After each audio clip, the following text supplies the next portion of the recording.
29. And the fifth angel sounded, and I saw a star fall from heaven unto the earth, and to him was given the key of the bottomless pit. And he opened the bottomless pit, and there arose a smoke out of the pit, as the smoke of a great furnace, and the sun and the air were darkened by reason of the smoke of the pit. And there came out of the smoke locusts upon the earth, and unto them was given power, as the scorpions of the earth have power.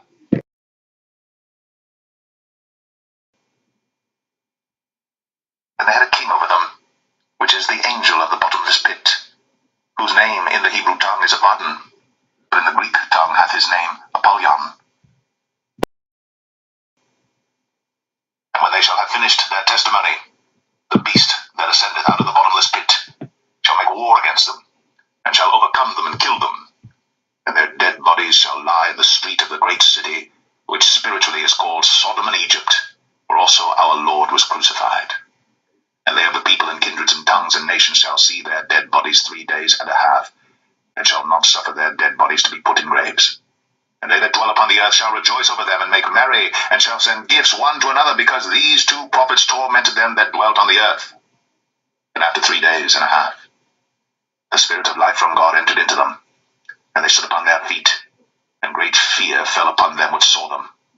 And they heard a great voice from heaven, saying unto them, Come up hither. And they ascended up to heaven in a cloud, and their enemies beheld them. At the same hour was there a great earthquake, and the 10th part of the city fell. And in the earthquake was slain of men 7,000, and the remnant were affrighted, and gave glory to the God of heaven.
Thus were the visions of mine head in my bed I saw, and behold a tree in the midst of the earth, and the height thereof was great.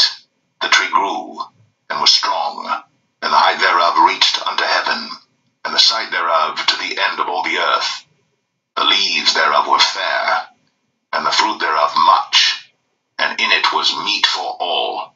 The beasts of the field had shadow under it, and the fowls of the heaven dwelt in the boughs thereof, and all flesh was fed of it. I saw in the visions of my head upon my bed, and behold, a watcher, and an holy one came down from heaven. He cried aloud, and said thus, Hew down the tree, and cut off his branches, shake off his leaves, and scatter his fruit. Let the beasts get away from under it, and the fowls from his branches. Nevertheless, leave the stump of his roots in the earth, even with a band of iron and brass, in the tender grass of the field, and let it be wet with the dew of heaven, and let his portion be with the beasts in the grass of the earth.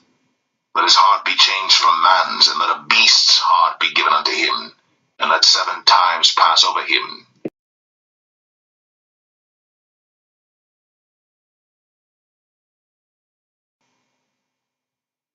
The whole earth is at rest, and is quiet. They break forth into singing. Yea, the fir trees rejoice at thee, and the cedars of Lebanon, saying, Since thou art laid down, no fellow is come up against us. Hell from beneath is moved for thee to meet thee at thy coming. It stirreth up the dead for thee, even all the chief ones of the earth. It hath raised up from their thrones all the kings of the nations. Or they shall speak and say unto thee, Art thou also become weak as we? Art thou become like unto us? Thy pomp is brought down to the grave, and the noise of thy vials. The worm is spread under thee, and the worms cover thee. How art thou fallen from heaven, O Lucifer, son of the morning? How art thou cut down to the ground, which didst weaken the nations? For thou hast said in thine heart, I will ascend into heaven, I will exalt my throne above the stars of God. I will sit also upon the mount of the congregation in the sides of the north. I will ascend above the heights of the clouds. I will be like the Most High. Yet thou shalt be brought down to hell, to the sides of the pit.